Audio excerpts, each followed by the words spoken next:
I was bumped when I was in LA in law school. I did actually get bumped for Seinfeld.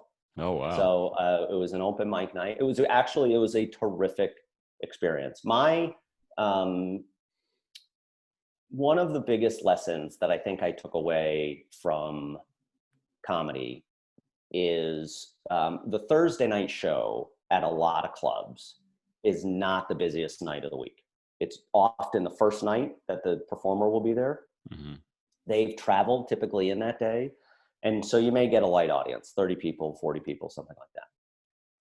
And I'm always interested to see which comics give their real show and which comics phone it in. And I always think less of the comedians who phone it in. That those people chose to come out on Thursday night. They want to see your show. And so you should give them your show. Mm-hmm. So I was in Los Angeles. I'm in law school. I'm an open mic comedian. I'm at the Improv on Melrose. At that time, there was a Monday night show that I often went up on. One of the not big nights for comedy is Monday. And your spot might be 10:45, 11 o'clock, 11:15, whatever it is. So I go down, I get there, I sign in. The guy who is running the show says, "Hey, listen, we've got a special guest that's coming in. I'm going to put him up right before you." So I says, "Okay, fine. Who is it?" Turns out it's Seinfeld. So there were other comedians that were up that night. There were maybe 15 to 20 people that were in the audience. To a person, those comics were eating it. They were not giving full show. They were doing 12, 15, 20 people worth of energy kind of shows. Mm-hmm. And all the comedians were like, "This audience stinks. And this is, I don't even know why I bothered doing this." And then Seinfeld comes out. And Seinfeld gave a show just like you would see if you bought a $150 ticket at Madison Square Garden. Mm-hmm. It was his show. He was doing all new material. He had a pad. He was working through some stuff, but it was a show.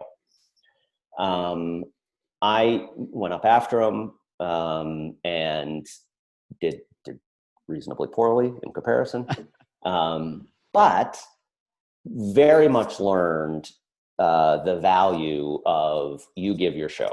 And I think sometimes we'll have a tendency to do that in life, that there's any number of opportunities where you think, I came prepared to do the show, but now that I see the environment, I'm not really going to give the show. Mm-hmm. And figuratively speaking.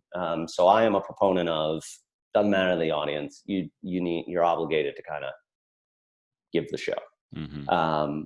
I've had a good opportunity over the years to get to work with some people who were influential, maybe in terms of the comedy business generally, and really, I've enjoyed hanging with people off stage more than I sometimes watch seeing the show. Mm-hmm. We've got more clips with Jamie Bendall here and on Jesse Itzler's BYLR radio app. You can learn more at dadthebestican.com and go check out my new book featuring clips and interviews. Makes a great gift for dad. Just click the Amazon link in the description.